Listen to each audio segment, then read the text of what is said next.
Assalamualaikum warahmatullahi wabarakatuh. Alhamdulillah, hari ini kita memulai kuliah pertemuan yang keempat untuk mata kuliah hadis ahkam. Sekali lagi untuk mata kuliah hadis ahkam. Dan ini apa itu? Kalau bisa yang lain suruh suruh gabung, suruh gabung. Karena nanti kalau seperti ini enggak maksimal nanti. Suruh gabung yang lain. Ini Rizal ya. Mas Bangkit mana Mas Bangkit ini? Bangkit nggak masuk Pak, nggak tahu. Jalil. Baik, ya Mas Bangkit. Eh, ini saya share ya. Saya share untuk materinya. Oke.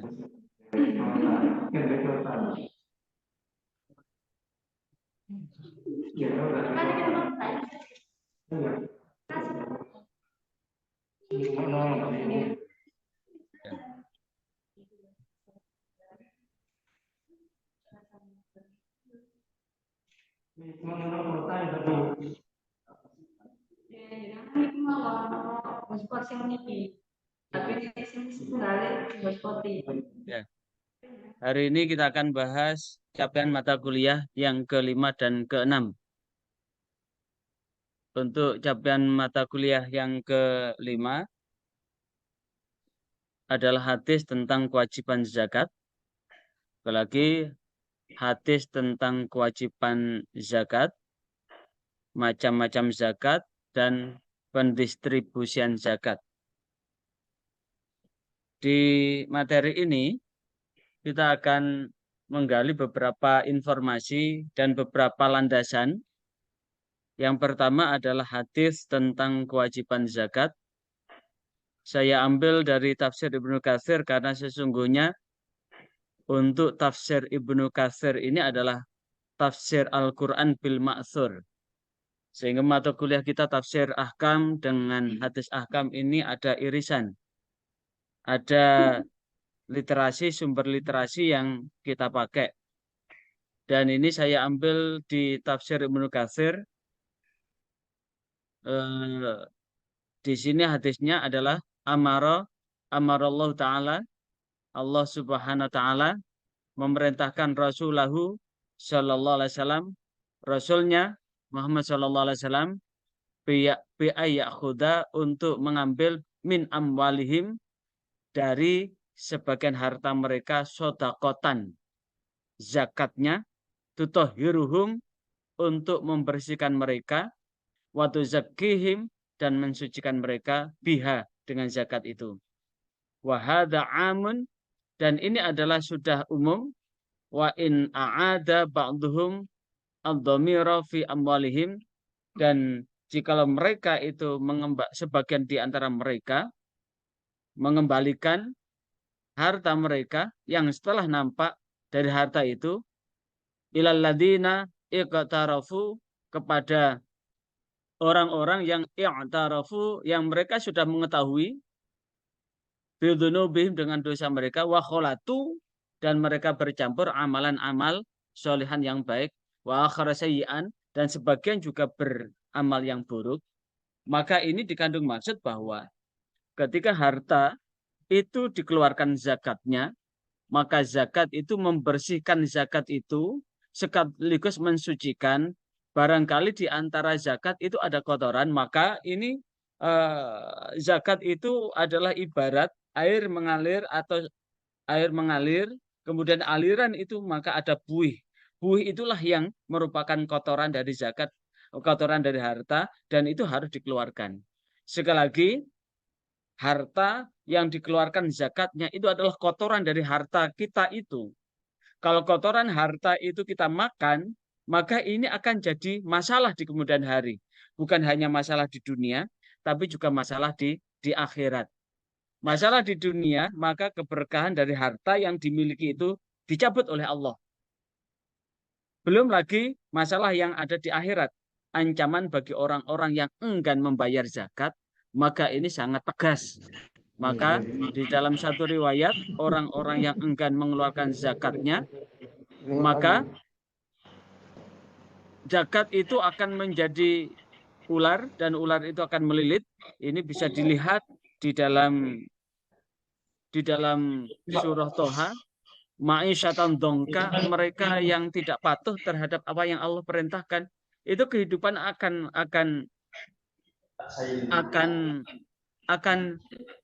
kosong, dan mereka akan dibangkitkan dalam keadaan buta. Dan orang-orang yang dibangkitkan dalam keadaan buta itu, maka kemudian Allah akan mengirim siksanya, termasuk siksa bagi orang yang enggan membayar zakat. Karena itu, walihada i'taqada ba'du ma ni'izzaka min ahya'il arabi anna daf'i zakati ilal imami. Berarti walihada, demikian itu i'taqada ba'du ma ni'i, menjadi penegasan sebagian dari mereka, ba'du mani'i zakah, sebagian di antara mereka yang menolak zakat, min ihya'il Arab, dari kehidupan yang nampak dari orang Arab, an-nadaf az-zakah, sesungguhnya menolak zakat ilam kepada pemimpin, yakunu wa inna makan hada khas Rasulillah. Dan ini disebutkan adalah mereka-mereka yang menolak zakat itu adalah bagian dari mereka yang menolak dari apa yang telah Rasulullah ajarkan. Walihada ihtajju biqaulihi, karena itu turunlah ayat ini. Artinya apa? Asbabun nuzulnya ayat ini adalah di antara mereka yang mempunyai harta, mereka enggan untuk mengeluarkan zakatnya. Mereka enggan untuk menunaikan kewajibannya, bahwa sesungguhnya dari harta yang dia miliki itu ada kotoran-kotoran yang harus dikeluarkan, dan disitulah yang perlu dibersihkan dan disucikan agar mereka itu bersih dari satu, sifat kikir, sifat bakhil, dan menyadari bahwa sebagian dari harta mereka itu ada hak-hak yang ada di dalam 8 asnaf. Karena itulah turun ayat ini, khudh min amwalihim shadaqatan tutahhiruhum wa tuzakkihim biha wa salli alaihim inna sholata sakanun lahum. Khudh, makanya kata khudh itu adalah ambil, bukan menjemput, bukan menunggu. Jadi zakat ini diambil, khudh, ambillah min amwalihim, sebagian dari harta mereka, shadaqatan, zakatnya untuk apa? Tutahhiruhum, untuk membersihkan mereka, wa tuzakkihim, dan mensucikan mereka biha, dengan zakat itu. Wa salli alaihim, dan doakan mereka, atas mereka, inna sholata sakanun lahum, sesungguhnya doa kamu itu menenteramkan hati mereka. Maka di antara zakat itu ada doanya.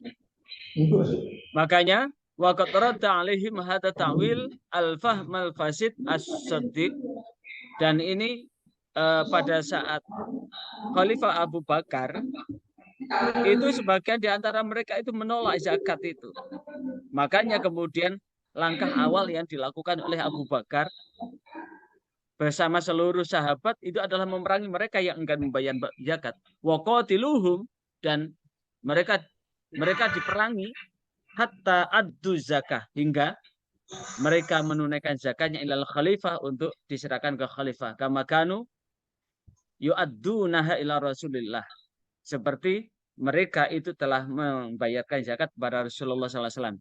Hatta qala as-Siddiq, hingga Abu Bakar As-Siddiq berkata, wallahi lau mana'uni, demi Allah, andaikan mereka menolak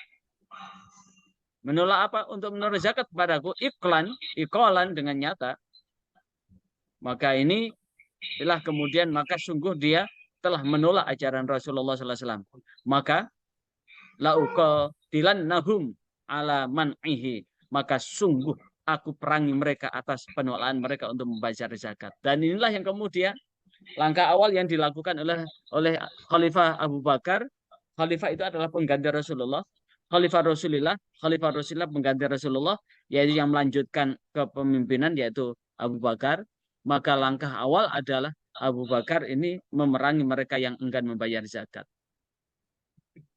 Wa fi riwayatin, dari riwayat yang lain, anaqan yu'addunahu ila Rasulillah lauqatilanahum ala ma'ihi. Dan mereka diperangi atas penolakan membayar zakat.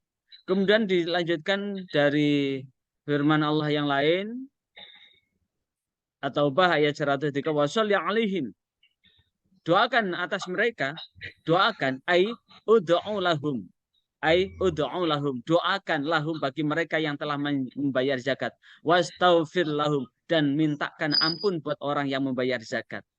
Ini sebagaimana hadis yang diriwayatkan kama rawahul Muslim, seperti mana hadis yang diriwayatkan oleh Muslim fi sahihihi, di dalam kitab sahihnya Sahih Muslim.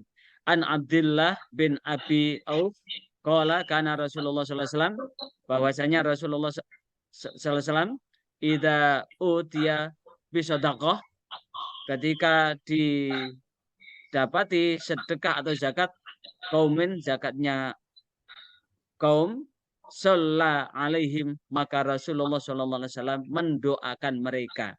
Sekali lagi, Rasulullah sallallahu alaihi wasallam mendoakan mereka. Fatahu abi, maka datanglah padanya abi, bapakku, bisadaqatin, dengan zakat itu. Dengan doa apa? Allahumma sholli ala abi Auf.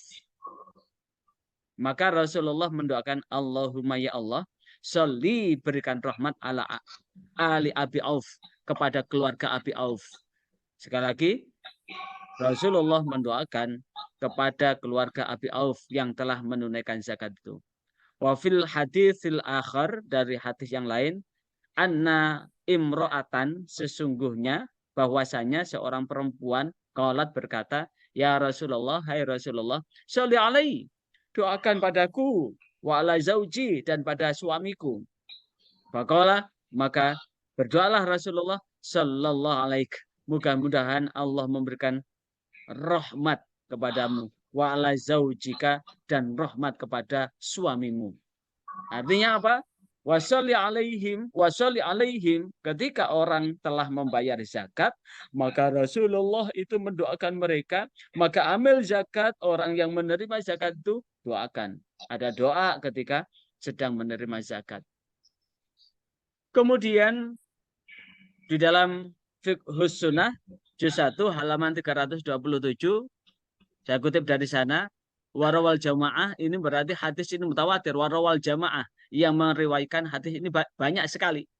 Ani bin Abbas, dari Abdullah bin Abbas atau Ibnu Abbas radhiyallahu, muga-muga ngridani subhanallah Allah anhuma, kanggo Abdullah lan kepada Abbas, anna Nabi sallallahu alaihi wasallam, Abdullah bin Abbas ini, Abbas itu pamannya Rasulullah. Abdullah ini adalah saudara sepupu Rasulullah sallallahu alaihi wasallam.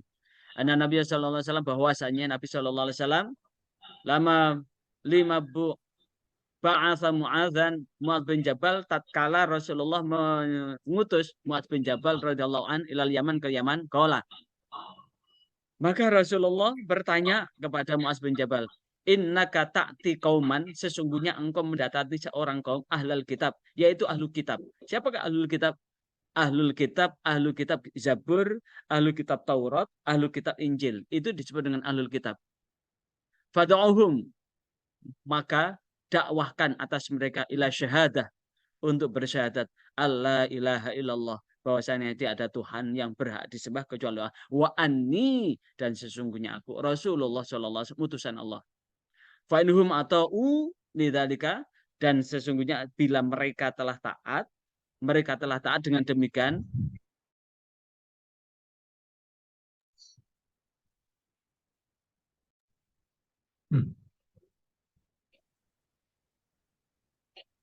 lagi,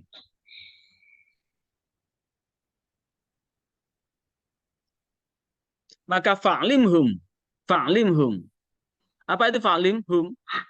Ajarkan pada mereka. Jadi Mu'adz bin Jabal itu diperintahkan untuk berdakwah di Yaman, untuk mengajak bersyahadat asyhadu alla ilaha illallah wa asyhadu anna Muhammadar Rasulullah, dan apabila mereka telah taat, sudah bersyahadat, maka Rasulullah memerintahkan fa'limhum, maka ajarilah mereka Allah, bahwasanya Allah Azza wa Jalla iftaradha alaihim, telah mewajibkan pada mereka khamsa shalawatin, 5 kali sholat, fi kulli yaumin wa lailah, dalam sehari semalam, wa inhum ata'u dzalika, dan jikalau mereka telah tertib sholatnya, fa'limhum, maka ajalah mereka annallaha ta'ala, bahwasanya Allah Ta'ala iftaradha, telah mewajibkan alaihim, atas mereka, sodakotan, zakat, fi amwalihim, di dalam harta mereka, yukhadu min agniyaihim, yang diambil dari orang kaya mereka, wa turaddu ila fuqaraihim, kemudian dikembalikan kepada fakir mereka, wa inhum ata'u dzalika, maka ketika mereka telah taat dengan itu, fa iyyakum wa qaraima amwaluhum, maka betul-betul bimbinglah mereka untuk berhati-hati dengan mereka, harta mereka, dan memuliakan harta mereka dengan apa? Dengan apa? Dengan ditunaikan zakatnya. Wattaqi da'watun madlum, dan takutlah akan doa orang yang teraniaya. Fa inulaisa di bainahum wa bainallah hijab. Karena sesungguhnya doa orang yang teraniaya itu tidak ada hijab sama sekali. Hadis ini menyatakan dan dapat kita ambil pemahaman bahwa Rasulullah SAW telah mengutus Mu'adz bin Jabal untuk berdakwah di Yaman, untuk mengajak mereka yang belum Muslim, apakah itu dari orang Majusi, orang Yahudi, Nasrani, atau mereka ahlul kitab dan ahli-ahli yang lain, untuk diajak untuk bersyahadat. Dan jikalau mereka telah bersyahadat, untuk diajari bahwasanya Allah telah mewajibkan sholat 5 waktu. Allah pun telah mewajibkan zakat atas harta mereka. Karena harta ini adalah diambil dari orang kaya untuk dikembalikan pada orang miskin di antara mereka. Berarti di sini ada azas keadilan terhadap doa, terhadap apa? Terhadap harta yang telah Allah titipkan kepada orang-orang kaya. Dan selain itu, ketika mereka telah taat semua itu, maka dia diperintahkan itu hati-hatilah dengan harta itu. Karena harta itu adalah fitnah. Sekali lagi, harta itu adalah ujian buat orang-orang yang mendapatkan harta itu. Sehingga di satu sisi hati-hati dengan harta itu, sisi yang lain memuliakan harta itu untuk digunakan dengan manfaat. Dan hal yang paling prinsip lagi, pesan lagi adalah takutlah atas doa orang yang teraniaya. Karena doa orang yang teraniaya tidak ada hijab antara orang yang berdoa dengan antara Allah. Sehingga dengan demikian tidak ada kezaliman dalam hal apapun kehidupan ini. Itu yang pertama. Kemudian yang kedua,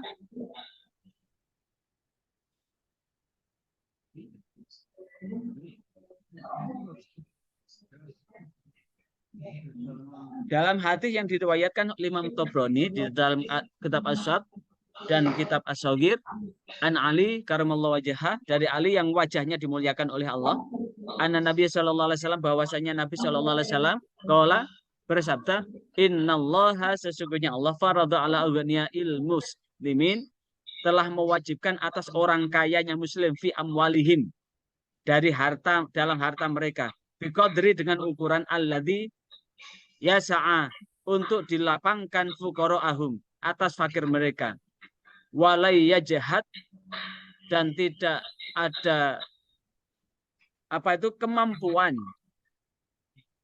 fuqara atas fakir ini, idaja au aru, ketika mereka itu lapar atau ketika mereka dalam penderitaan atas apa yang ada di dalam kekurangan mereka. Maka ini sesungguhnya ada hal yang dapat kita ambil, bahwa sesungguhnya harta-harta yang dimiliki itu adalah bagian yang tak terpisahkan. Bagian yang tak terpisahkan untuk apa? Bagian yang tak terpisahkan untuk diambil dari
Pak, enggak suaranya enggak kedengeran.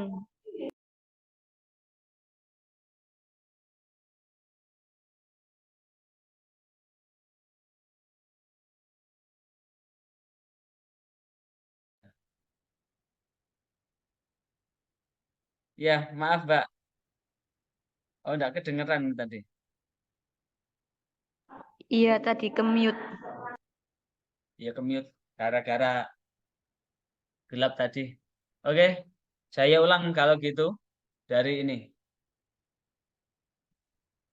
Ke-mute tadi. Ya. Ini dari sampai mana tadi?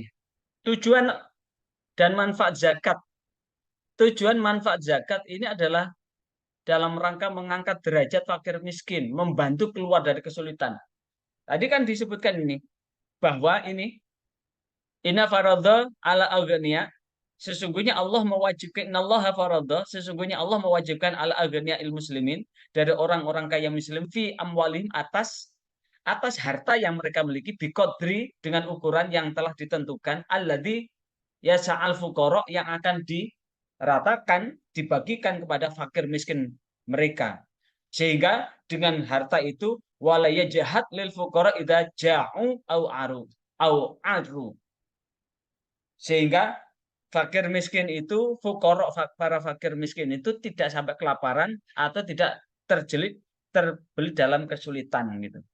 Maka kemudian dengan begitu zakat yang dikeluarkan ini adalah untuk mengangkat derajat fakir miskin, membantu keluar dari kesulitan hidup, kemudian membantu pemecahan masalah yang dihadapi oleh para ghorim, ibnu sabil, mustahik, membentangkan dan membina tali persaudaraan sesama umat Islam dan manusia pada umumnya, menghilangkan sifat kikir atau loba dari pemilik harta itu, kemudian membersihkan diri dari sifat dengki, iri. Karena apa? Mereka ketika sudah melihat orang kaya, tapi orang kaya kikir betul, maka bikin orang gregetan begitu. Bisa dibayangkan ada orang yang punya kebun yang luas sekali, buahnya sampai sampai banyak, sampai ke tanah, dan kemudian di situ awas ada anjing galak gitu. Dan tidak pernah berbagi, maka apa? Orang-orang akan sama benci pada mereka yang pada orang yang punya kebun itu. Sebaliknya kalau kemudian pemilik kebun itu setiap panen itu kemudian berbagi, setiap panen kemudian berbagi, maka orang-orang itu pun akan turut menjaganya. Kenapa? Karena ketika panen dia akan menikmatinya, turut menikmatinya. Artinya apa? Bahwa dengan berbagi, apa itu berupa sedekah atau zakat, maka itu akan membersihkan, menghilangkan dari sifat dengki dan iri. Sekaligus ini akan menjembati jurang pemisah antara orang kaya dan orang miskin. Dalam satu masyarakat, sekaligus mengembangkan rasa tanggung jawab pada mereka yang mempunyai harta kekayaan itu.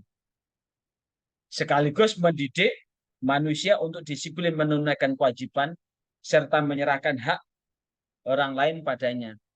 Sekaligus pemerataan pendapatan rizki untuk mencapai keadilan itu. Dan itulah yang kemudian akan didistribusikan, diambil dari mana zakat itu? Aujabal Islam, Islam mewajibkan az-zakata, zakatnya fi zahab. Apa itu zahab? Zahab itu adalah emas. Wal fiddah perak, wa zuru pertanian, wa thamar buah-buahan, wa urudu tijarah yaitu harta perniagaan. Wasawaim, wasaim itu apa? Wasawaim itu apa? Wasawaim itu adalah dari pertambangan, dari sisi yang lain, dan kemudian dari rikas. Yang keseluruhan itu kalau kemudian kita globalkan, dari awal tadi, zakat itu ada zakat fitrah. Ini ada hubungannya dengan puasa. Zakat mal ada hubungannya dengan harta. Zakat profesi ada hubungannya dengan pekerjaan. Khusus yang dijelaskan adalah zakat harta. Apa yang masuk harta? Pertanian, perniagaan atau perdagangan, pertambangan, hasil laut, hasil ternak, rikas, temuan, emas dan perak. Masing-masing ini telah memiliki perhitungan-perhitungan yang telah ditentukan oleh syara. Dan kemudian zakat profesi. Profesi yang ketika menghasilkan nisab yang di situ setara dengan nisabnya emas, maka wajib dikeluarkan. Tentu profesi ini setelah dikurangi dengan pengeluaran-pengeluaran. Sehingga nisab profesi ini adalah sisa bersih. Sisa bersih itu mencapai satu nisab atau tidak. Jika telah mencapai satu nisab, maka keluar wajib zakatnya. Tapi jika kemudian ternyata dihitung-hitung tidak ada, ya sedekah. Sekali lagi, sedekah. Karena bagaimanapun juga, seluruh yang dikeluarkan itu adalah bagian yang akan dibawa ketika kita menghadap Allah. Bukan harta yang kita simpen itu, tapi yang kita sedekahkan, yang kita keluarkan untuk kebaikan. Kalaupun toh belum wajib untuk membayar zakat, ya sedekah. Sekali lagi, kalaupun toh belum wajib membayar zakat, ya sedekah. Dan dari persyaratan zakat fitrah, zakat mal, zakat fitrah itu yang jelas hubungannya dengan hasil puasa itu. Karena prinsipnya adalah tuhratan lisoim anil lagwi warofas. Zakat fitrah adalah untuk membersihkan orang yang puasa dari lupa barangkali saat puasa itu ada dosa. Warofas dari perbuatan keji. Untuk membersihkan itu sekaligus tu'matal lil masakin, sekaligus memberi makan orang miskin. Sehingga ketika masuk satu Syawal, orang miskin itu tidak disibukkan dengan pekerjaan. Karena zaman dulu ada loh orang yang tidak bisa makan kecuali harus bekerja, dan itu hanya cukup dimakan sehari. Bekerja sekarang cukup dimakan besok, bekerja besok cukup dimakan lusa. Sehingga ini kemudian ada syariat zakat fitrah ini adalah supaya umat Islam baik yang kaya maupun yang miskin bisa berhari raya bersama-sama merayakan hari kemenangan. Zakat mal dengan persyaratan-persyaratan yang wajib dizakati, milik penuh, bertambah dan berkembang setiap waktu, cukup mencukupi satu nisab dengan ukuran nisab yang telah ditentukan. Harta yang dikeluarkan itu adalah lebih dari kebutuhan pokok. Setelah dipotong kebutuhan pokok, lebihnya itu tidak punya hutang dan haul 1 tahun. Dan kadarnya zakat harta itu rata-rata 2,5%. Sekali lagi, zakat harta itu kadarnya rata-rata 2,5%. Kemudian di Malang itu ada tebu. Tebu itu dikeluarkan zakatnya, tapi bukan orang-orang petani-petani tebu itu tidak memaknakan tebu itu sebagai pertanian, maka itu dimaknakan mereka sebagai mal, maka mereka berijtihad dikeluarkan 2,5%. Tapi kalau untuk pertanian itu jagung, padi dan sebagainya, zakatnya yang jelas padi, pertanian itu 10% manakala menggunakan air hujan, dan 5% manakala menggunakan air irigasi yang di situ butuh biaya. Kemudian distribusi zakat. Sekarang distribusi zakat didasarkan Al-Quran surah At-Taubah ayat 60. A'udzubillahi minasyaitonirrajim. Innamas shadaqatu lil fuqara'i wal masakin wal 'amilina 'alaiha wal mu'allafati qulubuhum wa fir riqabi wal gharimina fi sabilillah wa binis sabil fardhatan minallah wallahu alimun hakim. Innamas shadaqatu, sesungguhnya zakat itu adalah untuk siapa? Hanyalah untuk lil fuqara, orang-orang miskin. Untuk orang fakir. Lil fuqara, untuk orang-orang fakir. Siapakah orang fakir itu? Orang yang tidak mampu mencukupi kebutuhannya sekaligus tidak punya pekerjaan. Istilahnya gembel begitu. Mereka yang tidak bisa mencukupi kebutuhan sekaligus tidak punya pekerjaan tetap. Yang kedua adalah masakin, orang miskin. Siapakah orang miskin? Orang yang punya pekerjaan tetap namun penghasilannya tidak mencukupi kebutuhannya, kebutuhan pokoknya. Yang ketiga adalah wal amilin, adalah amil, adalah orang yang ditunjuk untuk mengelola zakat itu. Yang keempat adalah wal mu'allafati qulubuhum, mu'allaf orang yang baru masuk Islam, baru masuk Islam. Kalau sudah bertahun-tahun sudah muslim mengatakan mereka yang barusan grace, bukan mereka yang lama masuk, tapi mereka yang baru grace masuk Islam. Wafir riqab, untuk membebaskan budak, barangkali ada budak yang perlu dibebaskan, maka bisa diambilkan dari batul mal, dari porsi zakat mal itu. Wal gharimin, orang yang menanggung hutang. Wa fi sabilillah, orang yang ada di jalan Allah. Jalan apa? Berjuang di jalan Allah. Wa bani sabil, orang yang berada di jalan. Yang pertama sabilillah itu adalah orang yang berjuang memperjuangkan agama Allah, bisa guru ngaji, kiai, ustadz ustadzah. Ibnu sabil itu adalah mereka yang sedang menuntut ilmu karena mereka di jalan Allah. Maka faridatan minallah itu adalah jalan, suatu ketetapan yang diwajibkan dari Allah Subhanahu wa taala. Dan Allah menegaskan wallahu alimun hakim. Allah itu maha mengetahui lagi maha bijaksana. Di dalam muhtasar, inama zakat wajibah, sesungguhnya zakat yang diwajibkan yajibu antasaruf lil fuqara. Di situ adalah ditasarufkan buat fuqara. Wahum muhtajuna, mereka yang betul-betul membutuhkan alladzi ladaihim malin mimahdihim awadhifah, dan mereka yang memang butuh itu untuk mendapatkan harta zakat untuk digunakan untuk menyambung hidup.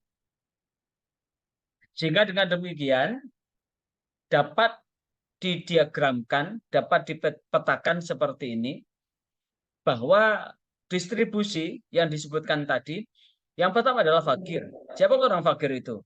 Orang yang tidak punya harta, tidak punya usaha, sekaligus tidak mampu memenuhi kebutuhan pokoknya. Wal masakin, miskin adalah orang yang mempunyai harta dan hasil usaha, tetapi tidak mampu mencukupi kebutuhannya. Kemudian amil, urutan yang ketiga adalah amil, panitia, penerima, dan pengelola dana zakat. Kemudian wal mu'alaf, kelompok orang yang dianggap masih lemah imannya karena baru saja masuk. Sekali lagi, mereka yang baru masuk Islam, belum mengenal ibadahnya secara istiqomah, belum mampu merasakan sebagai seorang muslim, itu yang baru. Tapi mereka yang mu'alaf tapi sudah lama ya, sudah tidak dikatakan mu'alaf. Kemudian wal gharim, orang yang memiliki hutang, menanggung hutang dan tidak sanggup membayar hutang itu. Kemudian wafir riqab, hamba sahaya, untuk membebaskan budak. Wa fi sabilillah, orang yang berjuang di jalan Allah, berperang, berdakwah, menerapkan hukum. Dan ibnu sabil, orang yang terputus bekalnya dalam perjalanan musafir dan termasuk pelajar perantauan. Ini bisa diambilkan dari itu. Kemudian dalam tafsir Mukatsir, lamma dzakarallahu ta'ala i'tiradul munafiqin jahalati ala Nabi sallallahu alaihi wasallam, ini adalah ditampakkan kepada orang-orang munafik yang bodoh, yang dengan kebodohan itu mengelabui Rasulullah sallallahu alaihi wasallam. Walam yahum fi qasmil sadaqat, ketika mereka dihadapkan pada pembagian zakat, kemudian bayana ta'ala, Allah menjelaskan ahnu waladhi qasama. Ketika ada orang munafik minta zakat begitu. Jadi pembagian ini ketika ada orang munafik yang kemudian minta zakatnya gitu. Saya minta. Padahal mereka itu bukan orang yang berhak untuk mendapatkan zakat. Maka inilah bayyana ta'ala, Allah menjelaskan annahu waladhi, bahwasanya Allah lah yang akan membaginya. Wa bayyana hukmaha, dan membagi hukumnya. Wa tawalla amaroha, dan menyondongkan perintahnya binafsi atas diri mereka. Walam yakul, dan tidak akan makan kismaha bagiannya min ahadin ghairi, dari yang lain.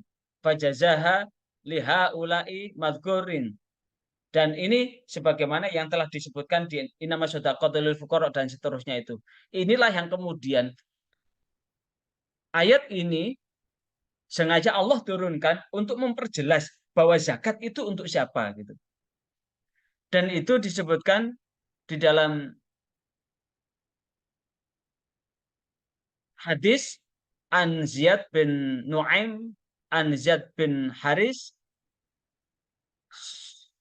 Sudai As-Sudai radhiyallahu anhu qala As-Sudai ini datang kepada Rasul atau itu Nabi sallallahu alaihi wasallam.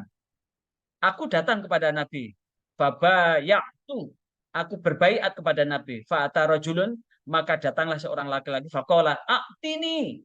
A'tini. Berilah aku minas sedekah dari sedekah itu. Faqala lahu. Maka Rasulullah berkata kepada laki-laki itu. Innallaha. Sesungguhnya Allah lam yardo. Tidak ridho bihukmi nabiyin dan hukum nabi wala ghairi dan lainnya fi sedekah tentang sedekah hatta hakama fiha hingga turunlah hukum tentang ini fajazaaha tamaniyata asnaf sehingga kemudian dibagi dalam 8 asnaf ini fa in kunta jikalau engkau ingin jikalau engkau jadi min dzalika ajza jikalau engkau ini termasuk dari 8 golongan ini kah? Maka aku akan memberimu. Jadi ada orang munafik datang kepada Nabi, kemudian dia minta, berikan aku sedekah, berikan aku zakat. Maka kemudian Nabi menjawab, sesungguhnya Allah itu sudah, sesungguhnya Allah tidak ridho dengan hukum yang ada dan yang lain kemudian tentang sedekah itu. Dan jika sudah ada hukumnya itu, dan jika kamu sudah ada masuk di dalam 8 asnaf itu, maka akan aku beri kau sedekahnya. Inilah kemudian Qatitaftalafa ulam fi asnaf tamani dan ulama juga berbeda pendapat tentang 8 asnaf itu. Hal yajibu isti'ab taf'ilaiha au ila ma amkana minha au qaulain. Nah, ini ada 2 pendapat itu. Ya, pendapat. Pendapat yang pertama annahu yajibu dzalik diwajibkan demikian ini wa qaulu Syafi'i jamaah. Ini dari pendapat Imam Syafi'i, wajib dibagi rata dari 8 asnaf itu. Yang kedua, annahu la yajibu isti'abuha bal yajuzu daf'u ila wahidin minha wa yu'ta jami'a sadaqah ma'a wujudin bakin. Nah, ini pendapat yang lain tidak harus merata ke 8 asnaf. Tidak harus merata. Tinggal mana yang dari 8 asnaf itu mana yang paling nampak. Yang paling membutuhkan begitu.